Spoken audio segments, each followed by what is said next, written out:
বলার মতো হয়ে আছে।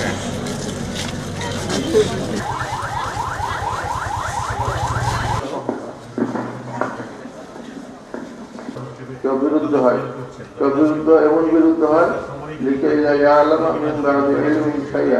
সেই ব্যারিস্টার, সে একজন বড় অধ্যাপক, সে একজন মুহাদ্দিস। আইইটির মতো একটা ওয়াইসি ভার্সিটিতে এই যে দোতলা মনে করেন যে বিআরটিসির বাসটা যে ভাড়া করা হলো, ওরা মাইক্রো ভাড়া করতে পারতো, ভালোভাবে দায়িত্ব নিল না। ছাত্রদেরকে উচিত ছিল না, এগুলা গাড়ি তো আমরাই উঠি না। দুতলা বাস থাকবে হাইওয়ে রোডে, যেখানে কোনো গাছ থাকবে না। আর সেখানে ছাড়া এত একটা ভালো ভার্সিটিতে কেন নরমাল গাড়ি করবে তারা?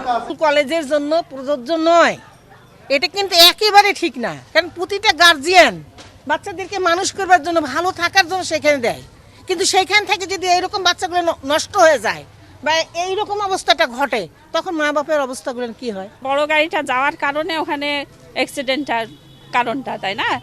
তো এটা আগে পর্যবেক্ষণ করা দরকার ছিল যে এখানে বড় গাড়ি ঢুকবে কিনা, এই রোডে আসবে কিনা, তাই না?